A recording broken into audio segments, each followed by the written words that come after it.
faut des accompagnements, des associations prennent l'initiative afin de pouvoir, c'est-à-dire que élaborer des projets pour pouvoir éduquer les populations. Mais est-ce que... Vu le besoin, je pense que de restreindre l'accès à l'avortement ne fait que le rendre clandestin. Personnes en qui l'État fait confiance, ou soit qui ont fait des études afin de pouvoir occuper ces postes pour pouvoir aider les gens, ne sont pas sincères. Donc finalement, tout sera payant. Donc ces personnes-là, même si c'est 10 francs, auront du mal à payer ces 10 francs. Oui, tu veux dire qu'il y a de la corruption. Il y a la corruption. Un plaidoyer pour la prise en charge complète et sécurisée des grossesses non désirées et à risque, conformément au protocole de Maputo. Il lui faut véritablement l'éducation de base, l'éducation parents-enfants.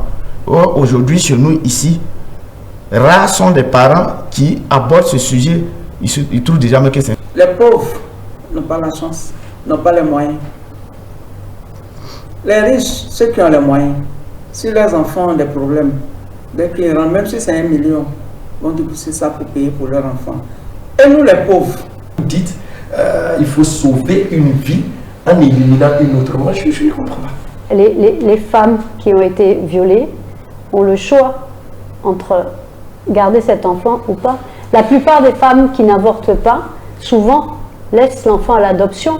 Est-ce que c'est un choix? Disons que ça veut dire qu'il y a un réel besoin. On ne peut pas en faire un secret. C'est un secret connu de tous. Et on ne peut pas non plus laisser derrière toute cette corruption, tous ces gens qui utilisent la détresse de ces femmes-là pour en faire un business.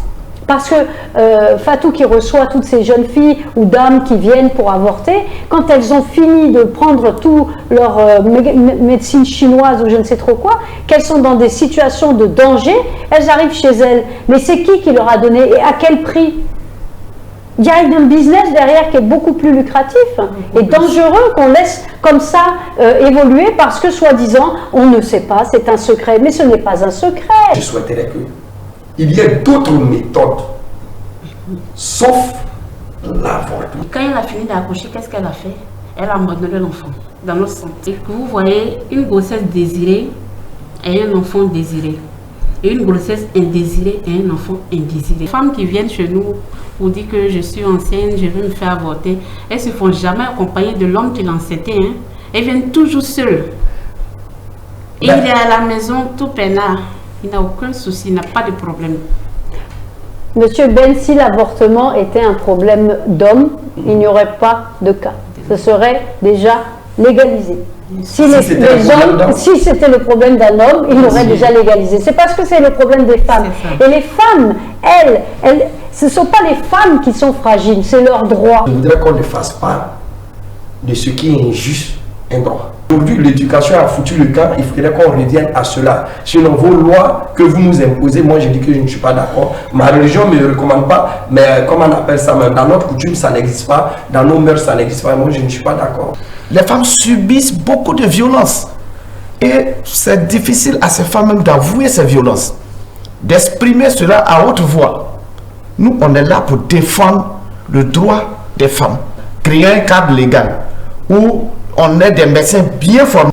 C'est pas qu'on est en train de faire la promotion de l'avortement à tout vent de doctrine. Non. Mais c'est pour des cas spécifiques, pour sauver des vies. L'avortement n'est jamais une victoire. L'avortement est une solution en cas de détresse. On ne peut même pas accepter qu'un père puisse engrosser sa fille et mettre enfin un autre enfant. Ce père qui a commis cette forfaiture, elle n'est pas là. Et donc, la fille le verra toujours.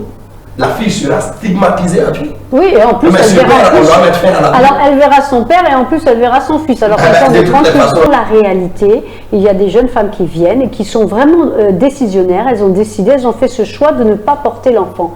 Et lorsqu'on n'est pas là pour les recevoir, lorsqu'on n'est pas là pour leur donner l'avortement médicalisé ou la chirurgie, si elles sont vraiment avancées, à ce moment-là, elles vont aller forcément et de toute façon vers ces pratiques obscures pour pouvoir arriver à leur fin. Et du coup, forcément, elles vont être dans la situation de détresse, de danger, jusqu'à peut-être la mort, justement. Et donc, on est là et on laisse partir quelqu'un qu'on sait qui va aller vers ça de toute façon. Pourquoi ne pas légiférer organisé, réglementé pour éviter de laisser partir ces gens-là qui ont fait un choix. Parce que le choix, c'est que ils l'ont déjà fait. Elle va pas leur dire vous voulez, vous êtes sûr. Non, la question c'est aidez-moi, je peux pas. Aidez-moi, je peux pas. Aidez-moi, je peux pas. Alors elle va aller trouver quelqu'un.